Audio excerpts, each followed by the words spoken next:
Lemon in the middle portion, Skyshack and Big Lagoon. Skyshack regains the lead and finally close finish.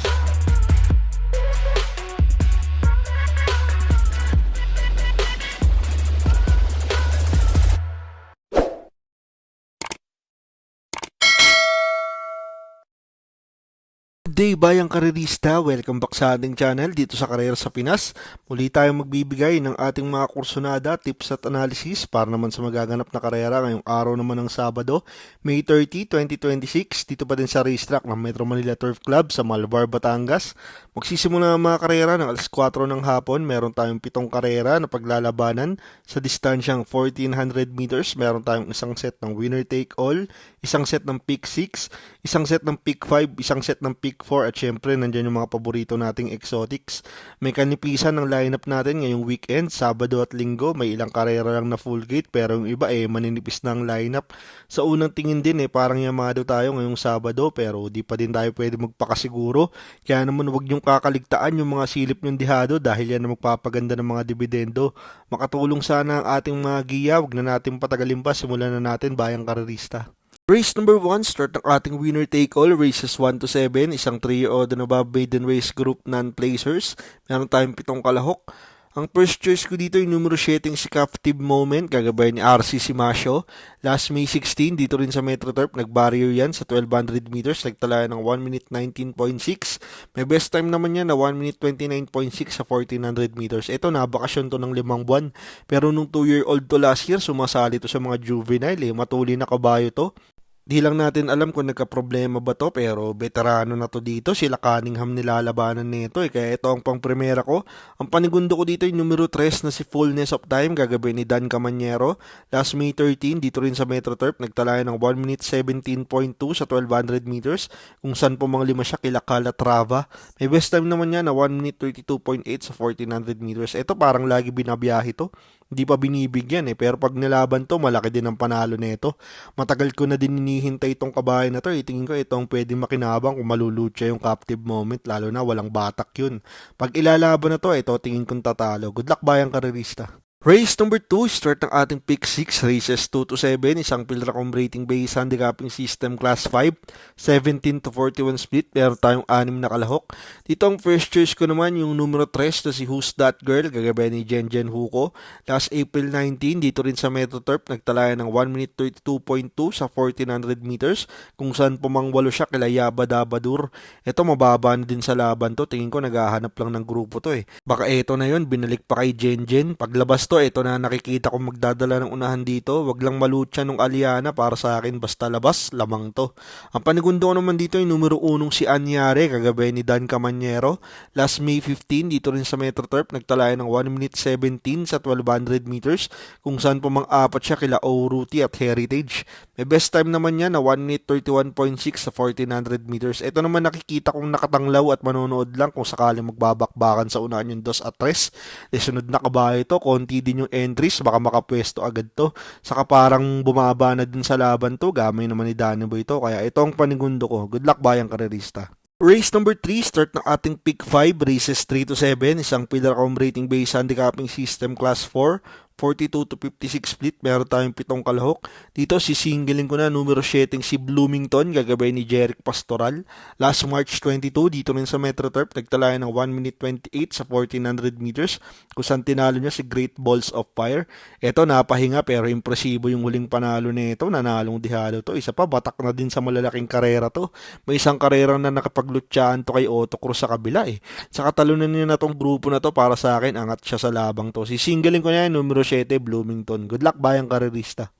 Race number 4, start ng ating pick 4, races 4 to 7, isang Pilracom rating based handicapping system class 5, 17 to 41 split, meron tayong 10 kalahok.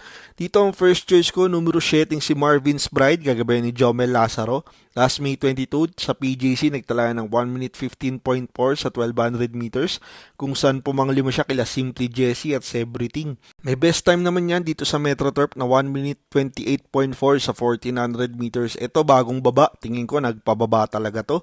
Nung nakaraan, malakas yung nalabanan pero tingin ko hindi din nilaban. Dito pahiyang naman kay Jomel Lazaro lately madami pinapanalo to si Jomel.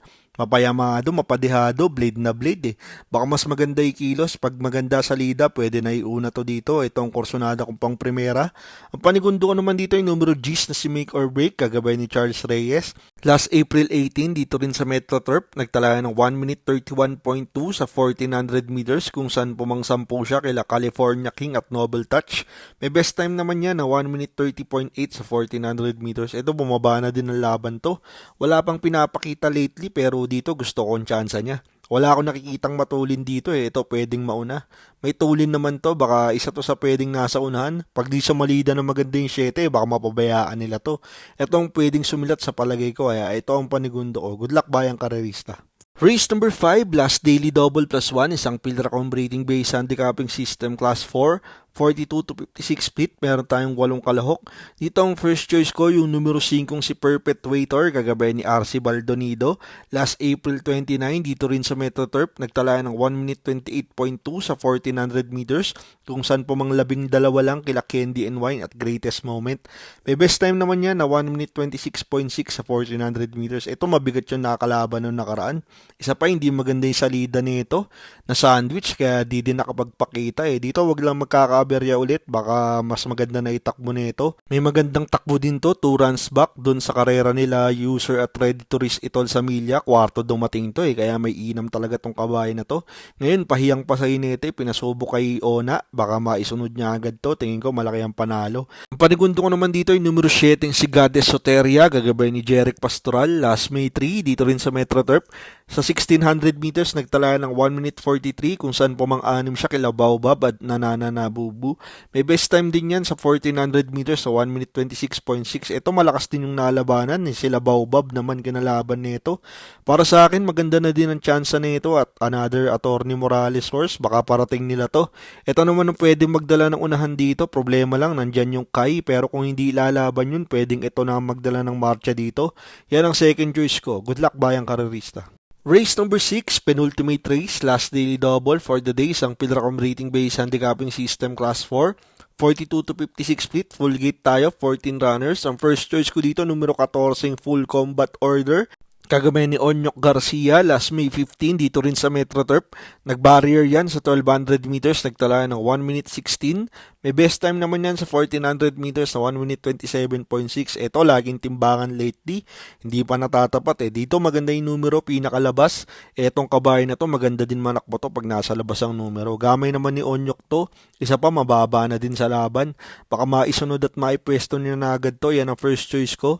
Ang panigundo ko dito yung numero 4 si Matikas, kagabay ni Elsie Lunar. Last May 24 sa PGC, nagtala ng 1 minute 20.8 sa 1300 meters. Kung saan po mga 5 naman siya kila Charmboy at Megan Maxine. May best time yan sa 1400 meters sa 1 minute 28.8. Ito hindi din maganda tumakbo sa kabila, pansin ko eh. Mas gamoy na tong pista ng Malbar. Pag dito karera, laging natitimbang to. Dito kung magkakaroon ng hagaran sa unahan, ito tingin kong pwedeng dumating sa rekta. Magaling to pag di napapansin eh. May takbong matulis rumimati to eh. Saka magaling sa dihado to, baka ito ang mambulaga dito, kaya ito ang panigundo ko. Good luck bayang karerista. Race number 7, last race for the day, isang Pilracom rating based handicapping system class 5, 17 to 41 split, meron tayong 13 kalahok. Dito ang first choice ko, yung numero 8 si Hot Legs, gagabay ni CB Garganta. Last May 16, dito rin sa Metro Turf, nagtalayan ng 1 minute 30 sa 1400 meters, kung saan natersera siya kala Sneaky Eyes at Mr. Bon. May best time yan na 1 minute 28 sa 1400 meters. Ito, laban na to nung nakaraan, kaso kinulang pa din eh. Dito mas maganda numero niya, hindi matatapalan, baka maipwesto na agad nito pe. Mababa na din to sa laban, ilang beses ko na to tinitip. Baka ngayon matapat na tong paborito kong kabayan ni Boss Bear Cruz. Siya ang first choice ko. Ang panigundo ko naman dito ay numero 6 na si Ladybug Red, gagabay ni Sadam Pilapil. Last May 16, dito rin sa Metro Turf, dun din sa karera nila Sneaky Eyes at Mr. Bon. Pumang-anim naman to, nagtalayan ng 1 minute 30.8 sa 1400 meters. May best time naman siya na 1 minute 29 sa 1400 meters. Ito laging katay lately, baka ilaban na to ngayon. Nakaraan Yamado to kaso di nakaporma kay Sneaky Eyes. Mababa gana din sa laban to. Basta ilalaban, tingin ko anytime pwede na manalo to. Talunin niya na tong grupo na to kung tutuusin, paulit-ulit lang kaso di pa binibigyan ng ustisya ulit. Pero baka sakaling ilaban na, ito ang panigundo ko. Pero last race, paratingan, isa pa magulong karera. Lagi nating paalala, magdagdag kayo dito para pag namumuro na kayo, mas malaki na ang chance ang manalo ng mga parating nyo dito sa huling karera. Good luck bayang karerista. At yan ang ating mga kursunada, tips at analysis para naman sa magaganap na karera ngayong araw naman ng Sabado, May 30, 2026, dito pa din sa racetrack ng Metro Manila Turf Club sa Malbar, Batangas. Lagi nating paalala, ito'y sariling aral at kursunada lamang. Pagdating sa tayaan, kayo pa din ang masusunod. Maraming salamat sa inyong patuloy na pagsuporta dito sa Karera sa Pinas. Nakatulong sana ang ating mga giya at kursunada. Magsitama sana tayong lahat. Happy racing at good luck bayang karerista.